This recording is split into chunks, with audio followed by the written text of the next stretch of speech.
Welcome to Unshakeable, the podcast that shares stories of resilience in the face of life's toughest challenges. I'm your host, Siviwe Shakes Soizwapi, and each week we dive into real conversations that not only inspire but help us grow, offering insights on how to navigate our own struggles with strength and purpose. Because resilience isn't about being unbreakable, it's about standing firm when life tries to shake you. This is Unshakeable. Let's get into it. Hello, Unshakeable family. Welcome to another episode. We have been going for 12 consistent weeks, and today is week 13. It's really been a great journey so far. The guests that have been coming through have been adding so much value to the podcast. There have been so many takeaways, and I'm so excited today, particularly for this one, because our guest today is a Springbok Sevens legend.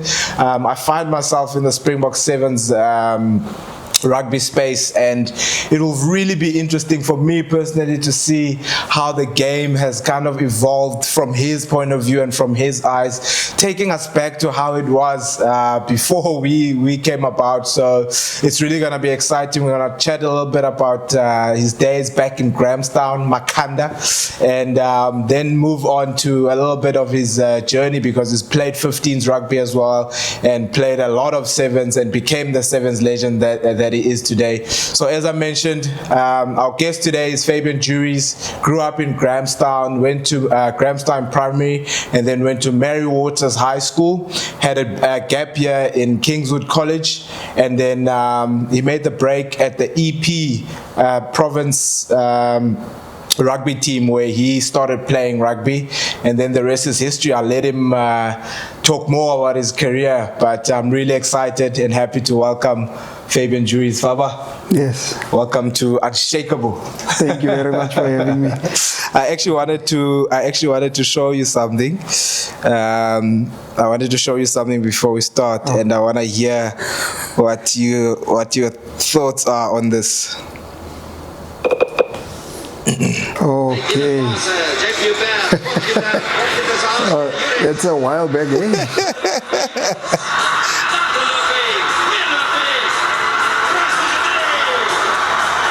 See, I couldn't throw the ball up. I was too excited. What was going through your mind in that moment? Yeah, you see, with that try, when you play sevens, yes. So I did that in sevens, I did that a lot. Yeah. So when I got the ball outside, I just decided to step inside the whole time and hoping that the defenders are not connected. Yes. So for me, they weren't connected, and I just stepped, and then the gap opened, and I actually counted. That was 9 defenders you beat there. Yes. Yeah, but it was nice scoring that. Nah, amazing. For me, that in 15, that was like one of those memorable tries that I look back and I'm like, if anyone ever wants to see what FABIAN was capable of, I just open that clip and show them, and it just shows me how much rugby means to you when you express yourself in that way. How was rugby back in Grahamstown, in your community and your childhood growing up? Yeah, so growing up, all my skills and stuff came from the streets, because we played football, soccer, yes. Rugby. We did some athletics in the street as well. So all different type of sport, played tennis in the street. So everything accumulated to me being a great rugby player, because of all the ball skills you learn. Yes. Yeah. So street rugby, you have a shaky where you put in the grass and you make a ball. Yeah. So that's where it started for me on the streets. Yes. That was very interesting for me, because I found out before the episode that you never really had a rugby ball when you were growing up playing. You even mentioned that you took plastic bags. Yes, plastic. So you take a plastic bottle, you put grass in. So now it's a bit heavier. So you can kick it around and pass it. Yes. So that was our rugby ball back. Yeah, no, it's crazy, because it just shows the humble beginnings, because we not all had the resources growing up, and like everyone, some other people do, so it's really humble beginnings, and it's so great to see that we can start from a position like that but then end up playing all over the world. For sure, for sure. And make a good name for ourselves. So why did you then go for rugby? So I always, when I was in grade 1, that was sub A when I was playing, I always watched the bigger boys play. Yes. And I enjoyed watching them, but I couldn't take part because it was too small. So when I went to grade 3, 4, I started playing with the grade 7's at break time. Yeah. And I just loved the game, and yeah, it all started there for me. Yeah, so they didn't try to bully you that such a big gap. I was too quick that time. Too quick for them, and I'm pretty certain that was the case, that they were not able to catch you even if they wanted to bully you. But then Faba, that's really cool though, because I think with the attributes that you have and the ability that you have with ball in hand and without the ball in hand, it's so devastating. But then when did you realize that, okay, this is not just a game, I can actually make a career from this? So when I went to high school, I played under 14, but I played fly off, and then under 15 fly off, and then 1 year when I was in grade 10, standard 8 years, the first team coach, there was an injury in the first team, and I was still 15 years old, and then he asked me to be on the bench for the first team. So I thought, I'm too young for these guys, because at that stage there was no under 19s, because most of our guys were older guys, 21, 22, playing first team rugby for the school. So then our wing got an injury last 5 minutes, and I went onto the field. And I couldn't believe it. I'm here, standard 8 boy playing with the matrix. Wow. Yeah. And then from there on, it just kicked in. I got selected for EP under 17, I think, yeah, and SA under 17. And then I thought this is a good opportunity for me, and I just kept working. Yeah. When you moved to Port Elizabeth, how was the rugby at the time back then? And because that was your first opportunity you got after school. Yes, after school, yeah. So moving to PE, I played a bit of club rugby for Harlequins. Oh, nice. And then EP under 21 as well. But at Harlequins, I was playing with tough guys that really, they were tough. Yeah. So I got a bit of toughness from them, and then they just moved me on to the under 21s playing for EP. Yes, it was quite different from playing in Grahamstown with all the EP guys playing in PE, but it was enjoyable. Yes, like I can just pick up. You're always playing against older people. Yes, bigger guys. Yes, always bigger. Yes, because you were quite small, and. It takes me to the question that because there's guys today like Cheslin Colby and Kurtley Arendse who are also renowned as smaller guys compared to other wings globally that they come up against. When you see that as a guy that you also were kind of in the shoes that they're in now, did you always think as well back then that size doesn't matter going into a game? Yes. Or what was your perspective on that? For me, like Conrad Jankis, he was also a young guy. He used to say that age doesn't matter as long as you're good enough. No, the same with size. It doesn't matter how big you are. If you're good enough, you're good enough. So that was my perspective on that. But I'm so glad the stigma of the smaller guy has gone away now because of what Cheslin is doing and Kurtley. Yeah. So, but also like Hugh Uplon started that. Yeah. So I'm so glad. Rangers. I'm so glad that it's over. I'm glad as well. With me, I know personally, I only started watching Sevens and watching you at a later stage in my life. Okay. When did you first know about Sevens? Because it actually became a bigger part of your career more than the 15 side. Yes. So when I was at school, there was always the Sevens tournament in Port Elizabeth at what's the school? Okay, it's I don't know the school now, but anyways. So I've always had that interest because I watched the Rugby play sevens. Oh, it was so beautiful. Yeah, it was so beautiful watching the Fijians play sevens, and I always wanted to play sevens, and we never had the opportunity in Grahamstown to play sevens. So when I was in my last 2 years, so grade 11, we went to that sevens tournament for the first time, and we just killed all the teams. We beat Grey High School, the best school in the Eastern Cape at that time. Played the final, won the final easily. Came back the next year, did the same, and I just loved sevens from then. Yeah. From then already. Yeah. Did you watch any of the South African rugby sides, and when did you start? So with the South Africa with the World Cup when US and those guys were playing, so I was under 19 at the time, and they had a training session against us, but we were playing 10 guys against 7. Yeah, and trying to score against was so difficult. Yeah, so but playing against them also, I also did my thing there against them, yeah, but couldn't score a try, but it was enjoyable again. And then my love for the sevens game just grew and grew. Yeah.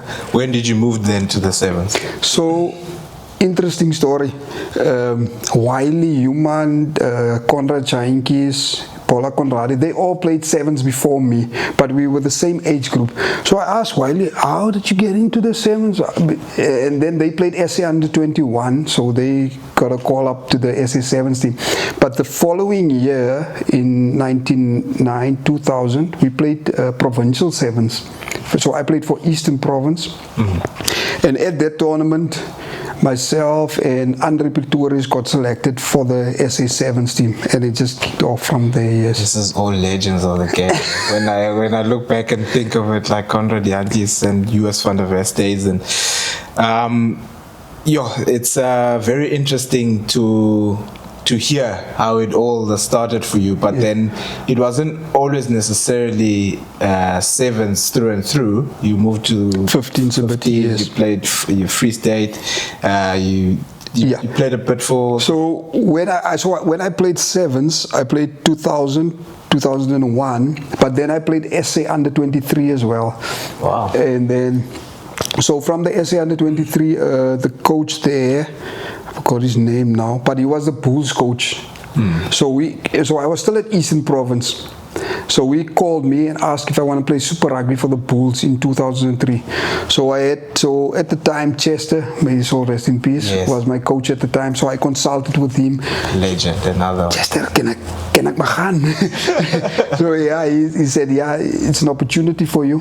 So I took the opportunity. I played for the Bulls in 2003, but then the thing about small came in again. So the 1 week I was big enough to play, the following week the wings are too big now, you're not big enough. So that was a bit frustrating for me. So at the end of the campaign, I just told the coach, this is not working for me, because 1 week I'm big enough, the next week I'm too small. I'm going to go back to sevens. So I stopped in 2003 and went back to 2004 again to play sevens. So you always felt at home in the sevens? For sure, my man. It's your my size didn't matter. Nothing, I actually, fortunately enough, had Carl Brown on the Unshakeable podcast as well for actually the very first episode, and we were having a chat about the sevens culture and just the system in itself. He mentioned something about Manly in Australia, where there was a meeting. I'm not gonna go there, you going there. That meeting. So we were there before the New Zealand leg of the series, and we played at the Otter 7 somewhere. What's this place called in Australia? But I know it's called the Otter 7s. But anyway, we played there. We won that tournament. Went to Manly for another week of prep, and then Paul True called us in for this meeting, my man. It was long. So Paul is a visionary, so what he said to us is, we need to sit down and discuss how we are going to be the best team in the world. And he had this thing about pioneers of greatness. And we sat there, everyone gave the input. And then he told us, what do we want to be remembered by? So, do we want to be known as the best team, or the team that was just there? And we all said we wanted to be known as the best team. Yes. Yeah, it took a bit of time for that to happen, but eventually the guys won the first one. And then, but with Paul as well, he needs to be given credit for what he did for Sevens. Definitely. Because he was the one that moved us all to Stellenbosch, to stay here, to work as a group, and all the other countries followed suit after that. So he was the first having one. camps. Yes, yes, but not camps, staying together. So it's not a camp. You live together. Yes, and you train, eat everything together. And that's culture. Yes, that is culture, and that's actually what I want to tap into. If you look at it now and where the Sevens game has evolved to, what would you say the main differences are from back then? I think back then, when we were still, I wouldn't say amateur, because you guys are fully professional now. You guys have everything. Sure. Yes. That has changed. And then how the game evolved is, I think it's a lot. It's quicker. The guys, because back in the day, if you were a bit too big, you weren't like. For instance, I'm making a man who played sevens for New Zealand. Wow. So we played in England against them. So he played 2 minutes, but for that 2 minutes he would destroy. But then wrecking ball. Yeah, he would destroy. But after that, he's too tired to keep to carry on. Yeah. But now the guys are big and they just keep going. Yeah. And when we played, a lot less contact, because we used to pass the ball back because no defense was rushing. So we can do that, but now you can't do that because all the defenses are pushing hard. Yeah. Yes. So Faba, when Coach Paul True is bringing everyone in for this meeting and it's intense, it's probably a couple of hours. I don't know. Yeah, very long. How long it was. What's your mentality like? You personally, coming out of Grahamstown, you've been in Port Elizabeth, you've tasted a bit of 15s, and you have had some disappointments with the frustration you faced with being selected, and then the next week you're not. When a visionary like Paul True sets out something as big as what it was, did you at the time feel like this is going to be something massive where we're going to be world champions? What was your mindset and how did you see the whole thing?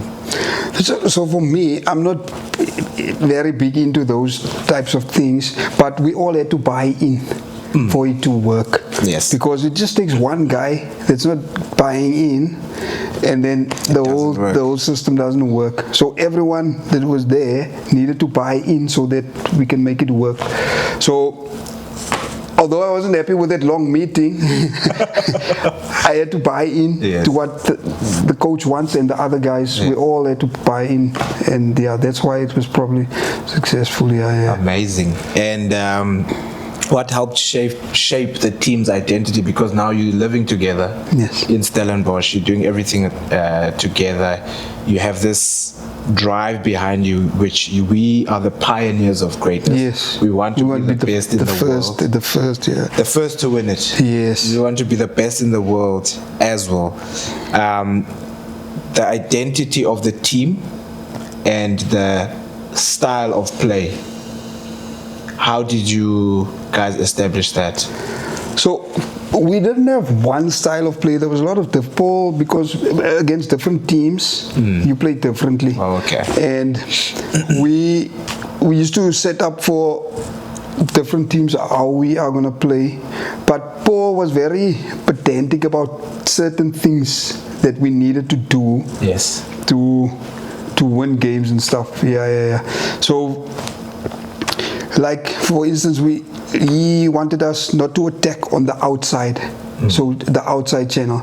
But then I asked him, how am I going to play, coach? Because my strength is beating players on the outside. Yes. Yeah. So, and then everyone understood what I was asking, and then he changed that. So he wasn't Flexible. not too flexible, but on certain things he understood. Yes. You also mentioned the semi-professional versus how professional it is now. What are some of the challenges that the team was facing? So when I started, we had Mr. Norman Pico, Tata. He was our coach. Yes. So Tata was our coach. So we didn't do like board sessions and stuff. So we used to train at Tigerberg. Now you know that field is very sandy. Yes. So he used to take his finger and show us, this is how we're gonna run. And the lines we needed to run. Yes. And then no board sessions. No, nothing like that. Okay, Nothing like that. And then when Chester took over, we had a couple of board sessions. So now we're on the whiteboard now. So it's evolved a bit. And whiteboard Chester showed us some things. And then when Paul took over, it evolved again, where the guys on their iPads and stuff, and everything is there for you. So that's how that changed. How was the diversity in the team at the time? It was good. You have a lot of African black people. You have a lot of colored players. Yes. The team was diverse for sure. Because that's really cool. I remember one year myself, Bobo Kobani, Wayne van Heerden, So we played together, but there was always a diverse group. Yes. So coming from Grahamstown and some other cultures and how diverse it was, how was the adaptation of just because let me finish the question. The question I want to ask is how was putting everything together to make it work, whether you're white, whether you're black, whether you're colored, with your cultures, with your differences, because you are establishing something from the ground up and you want to make it big. You are now pioneers of greatness. How did everyone, and you mentioned buy-in, how did you navigate around the differences?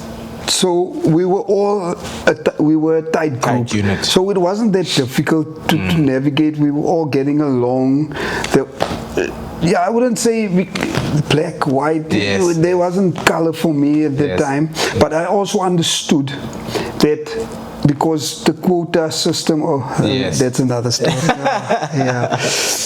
There was always there must be that amount of black players, amount of white, So that was always there. But in the group itself, we handled it. We were tight. Yes. No, the reason I ask is because even when we came, it was the same. Yeah. When I also started, when I experienced it, it was the same. So my thought process is, where did it come from, and how did it get to a place where we are so diverse but we can work with each together. other? Yes. You became the first South African to score 100 tries. Yes. That happened in New Zealand, against Scotland. So there was a nice moment. What did that milestone mean to you? It was a nice moment because Marius Skuman, I think it was always in front of me or somewhere there. So when I got to that 100, I said, yes, this is nice. He started before you. No, I started before Shoes. I started before. So Shoes was a try scoring machine, eh? Yeah. So I started in 2000, and then I think he came in 2002, maybe 2000. He started there. But he scored a lot of tries, Shoes. Yes. Nah, he does.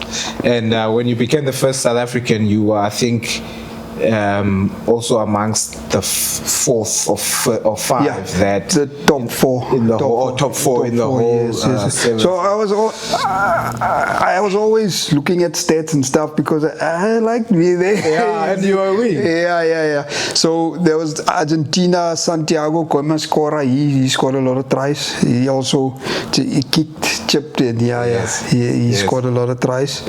Then Carlton Nana, I think, was the other one that was in front. Yes. Yeah. He was there. Yeah. So, but it's nice. It was nice scoring that. So, That was special, and I'm glad you answered it yourself when you said that was something you do look at, your stats and your tries, because you pride yourself in scoring tries as a wing. You know, you're a finisher. You want to finish those tries. When you sit back now, retired and now coaching, and you watch guys playing now, younger guys to yourself, guys that are the next generation. Yes. Scoring the tries and approaching your record that you have, what do you feel about it? Records are there to be broken. Yes. That's my attitude. I don't mind if they break the record. Yeah. I just know I'm there already. You have to still get.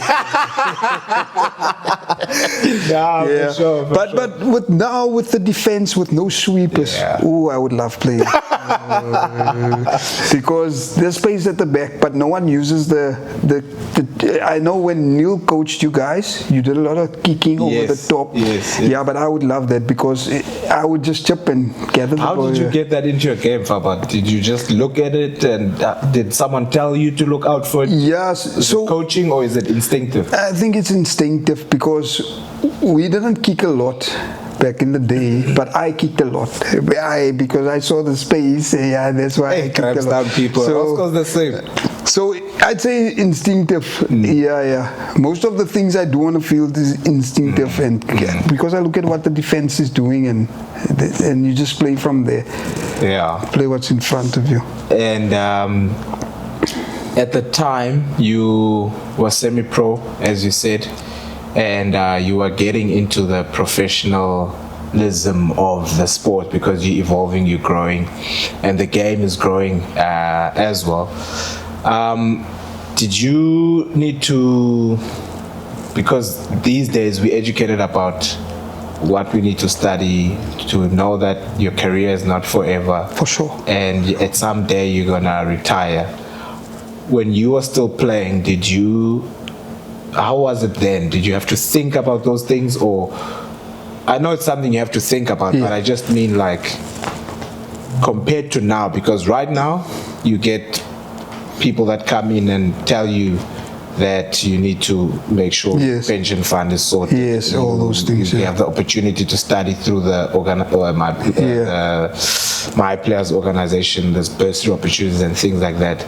I'm just trying to figure out the differences of how it was then. So back then there were a little bit of help, not a lot, but what I did, I put money aside for like when I stopped playing. I did that, but you don't necessarily think about it that much because you have the money now, everything's good. You're not thinking ahead. At that time. And then when you finish playing, you realize, I need some money now. Because the drop from playing rugby and getting a normal job, or the drop in the salary is a lot. Then so I found that out the hard way. Yes. Because when I stopped, so I put money away, but then I stopped, and then I went to the broker that helped me. So I asked him, "Can I get my money, please?" He said, "No, it's in a pension fund." So now I'm waiting for the money. When I'm 60, I can get my money. Yes. But at least I know it's there. No, definitely. Yeah. Definitely. So maybe it's a good thing it wasn't available there. No, definitely. Yeah. And how was the transition for you? How did you? It was. The first 6 months was very, very difficult because of like what I just said now about, because for the first 6 months I was looking for work, but I couldn't get anything. And then my wife was at Herbert Primary School, and then there the headmaster asked me if I wanted to come and help with the rugby. So I went there, I helped a bit, and then I became the under 13 coach, and then a year later I was the director or whatever. Yes.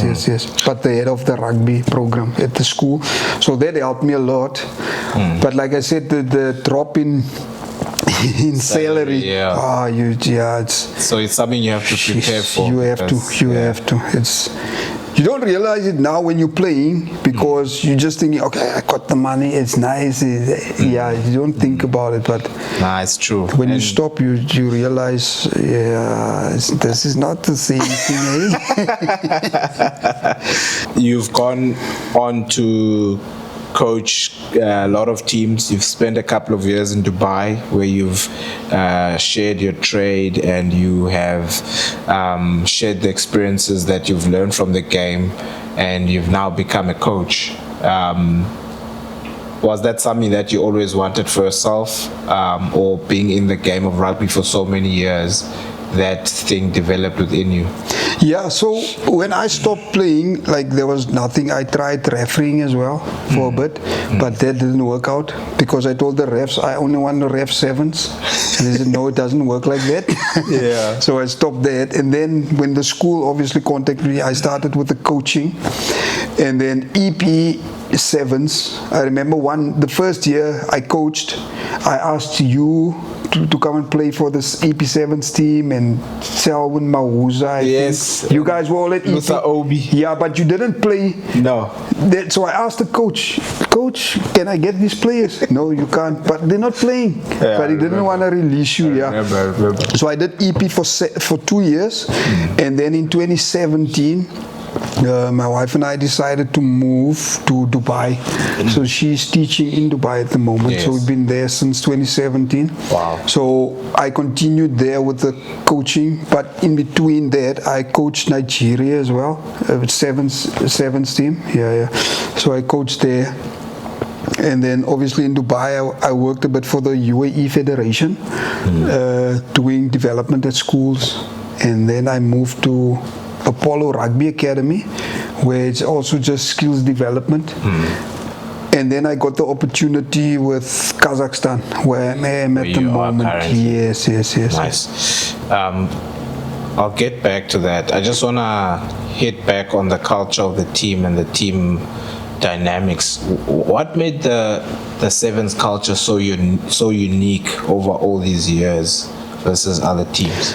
I think it's just the brotherhood, man. 7's guys are so close. You're on tour, you're always together. It's just that brotherhood with the guys, you know. Like for instance, when you come back from a tour, you go away on a week or 2 week break. You come back, it's nice to see the guys again. You energized. So I think that for me is the difference between the 15s and the 7's. The guys are very close to each other and they enjoy each other's company. Yes. What values and principles that you set down in Manly and put in place, and as you went along and grew, and there was certain things that you kind of maybe had non-negotiables on, what are those values and traditions specifically, even if it's one that you can think of, that you look back now and you're proud that if I look at the 7's team of today, I can still see that in that team, and we did it. Yes. And I can still see it. I think just the fight in the guys, not giving up, just staying in the fight the whole time. I think that makes you proud. Yes. But there's one thing I want for this is just to win. I know we're jumping around here. It's just to win the Hong Kong 7's. I just want that. I just want that for this team. That's all I want for this team. Before I go back to your coaching, if you sum up the 7's culture in one word, what would it be and why? I think, like I said now, just the fight in the guys, just the fighting spirit. Yeah, and that's actually something you can take into the world. And not giving up. Just knowing that we are there. Yes. Yeah. What has coaching taught you that you didn't learn from rugby as a player? Coaching is very different from playing, because when I started, I thought my skills, these players should have that. It doesn't work. It doesn't work like that. Yeah. And Yeah, so it doesn't work like that. You have to be very patient when it comes to coaching. So patience is you need to have patience with players, because when I started, I thought, okay, these boys they must step now. Not everyone can step like you. Yeah, so patience, definitely, you must have patience. How do you approach now building a culture with any team that you become a part of? I think for me it starts with the discipline. It's very important, because arriving on time, doing things the right way, that's very important. How do you make sure they do it though? By implementing fines. Yeah, but also just giving the players some freedom, so that, but they also need to understand there's a responsibility on your part. Yes, you need to be responsible for what you need to do. Yes. And then what has playing helped you to be able to take into coaching? Discipline. Same. If you don't have that discipline, it's not only about being on time, but discipline working on your own. Discipline comes in a lot of small things, that you like eating properly. All that stuff. Yeah, when we used to play, it's not about eating. But all those things now are so important, because everything has a scientific thing to definitely it, definitely. And so you didn't worry too much growing, like while you were playing, like about what you ate? I tell you a funny story. Antonius Verhoeven, I call him Champ. So he's here in Paarl. So he used to say to us, he eat meat breakfast, lunch and dinner. I know. So then Paul through said no meat. There's no meat. So we said, Coach, but I eat meat, breakfast, dinner, and it's a problem for you. Yeah, it's a problem. So what he did, we were in Hong Kong. So we put his meat at the bottom of the plate and put on rice. So Paul couldn't see. So he was eating meat. But then somehow at one tournament, Paul found out about this trick. And then he said to him, you're not playing tomorrow. You're playing with 11 players. Yeah. He was actually a great coach, and I've really heard a lot of stories about him as a coach and people that have played under him. And when you, I'm not surprised you mentioned things like discipline, and I'm sure that him as a coach would have instilled that not only in you, but in your whole group of players, that you need to be disciplined. Yes, for sure. With everything you do, there needs to be discipline. Yeah. No, massive, massive. For sure. Just before we wrap up, I wanted to, because I know you and a lot of people know you as a family man, and you became the superstar of Rugby Sevens, and you became, as I said, and I'll say it again, a Springbok Sevens and a South African rugby legend, because of this type of rugby you played, because of the character you showed on the field, and you personally never giving up. And what people also don't see when they watch your highlights is like the defense side of things, how you actually got stuck into defense as well. I don't know about that. As small as you were, I mean, there are a couple of clips I can show you getting bumped and all of that. Yes, but it's not fear. Yeah, it's throwing yourself into it. You see, the thing with sevens is you can't hide. Yeah. In 15s, you can hide behind the ruck. If you're a winger, you stay out there. But in sevens, if you're in that defensive line, you have to go up and you're in the thick of things. So, being a family man and being the star that you became, how did your family keep you grounded and make sure that you just keep growing from strength to strength? Yeah, so my wife, Lucinda, she's always been my number one supporter, and she always made sure to tell me and remind me where I came from. Yes, so that kept me grounded. And then obviously we have 2 daughters. Yes. Girls' house, eh? Yeah, girls. Yes. Just can I get some money? Yeah, that's girls for you. That's incredible. Yeah, but they were really my support system. Yes. That's good. That's good. That's good to hear, and that's what family is all about. So if you look back at your playing career, did you struggle? I know injury is part of the game. Did you have a lot of serious injuries or injuries in general? And what other challenges did you face while you were playing? Yeah, so I broke my arm, we were 3-4 weeks away from the Hong Kong Sevens. So we had an off week. So I played club rugby in Grahamstown for the Brumbies. I shouldn't have played. Were you contracted? Yes. So I broke my arm and I couldn't go to Hong Kong Sevens. Yes. So that was quite disappointing for me. Because I thought, okay, I'll play. The people of Grahamstown want to see me. Yes. So yeah, and then I also had an ACL injury. Wow. That was, I played for EP, ACL, so I was out for a year, and then I came back, but I struggled the first year, but then I went to the Cheetahs. They gave me an opportunity because EP said, you finished, you done. So I went to the Cheetahs, they gave me an opportunity, and things kicked on from there again. Yeah. And then my last 2 years of rugby wasn't good because I was at Western Province, so I played against the Lions. So tore my calf muscle, 4 weeks out. Yeah. JJ Engelbrecht, I think it's JJ. Yes. Yeah, he came in, played well. Yeah. He stayed in the team. I couldn't make the team. Yeah. So that was bad.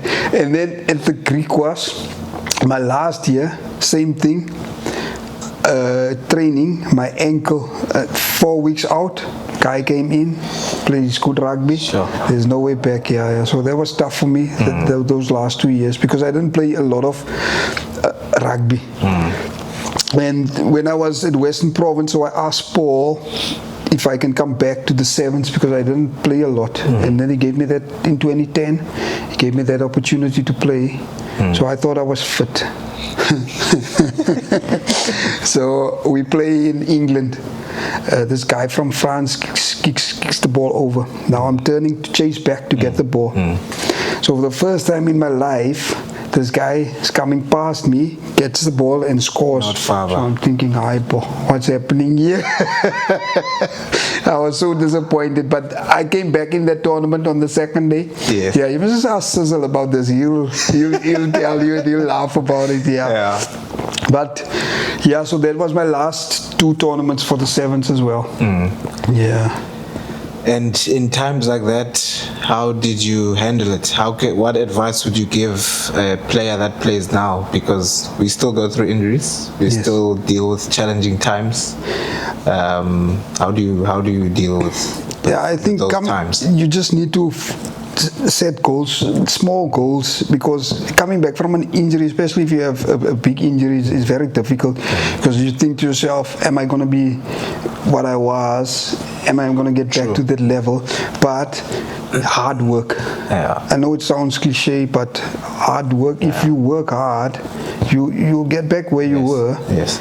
And all I can say is just work hard. Yeah. Because it pays. Yeah. And then lastly, I wanted to ask your legacy. When people speak of your legacy, what is the one thing that you wish they remember about Fabian JURIES? Just that I was a good guy. What an answer. That's all. Not much, just a good guy. Yeah. Yes, my man. You were also an exceptional rugby player, though. Yeah. I was. Yeah. I think so. No, that's very encouraging to hear, Faba, because I don't know if it came from the time in Manly or when it came from, but one of the pillars of Springbok Sevens has always been better people make better players. For sure.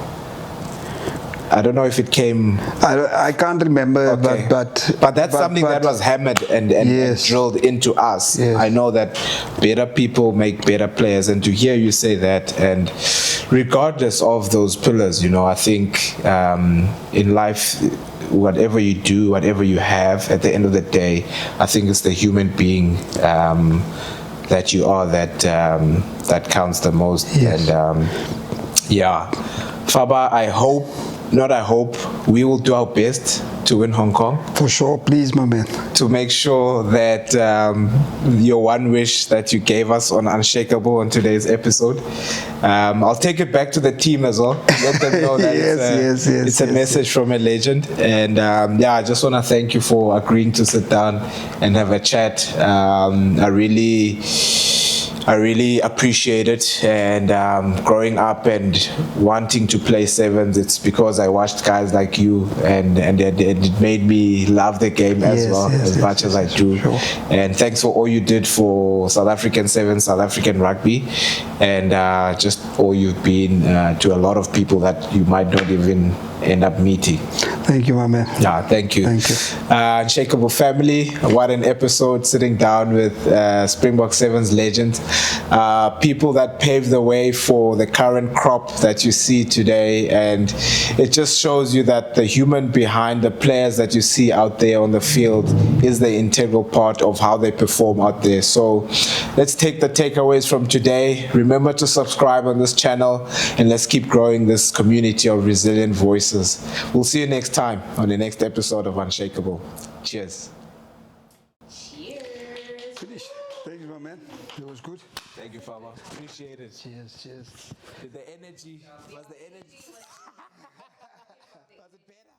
Thanks for tuning into Unshakeable. If today's story moved you, inspired you, or gave you something to think about, share it with someone who needs to hear it. Remember, resilience isn't about being unbreakable. It's about staying rooted when the world shakes. If you haven't already, hit follow, leave a review, and help us grow this community of resilient voices. Until next time, stay grounded, stay growing, stay unshakable.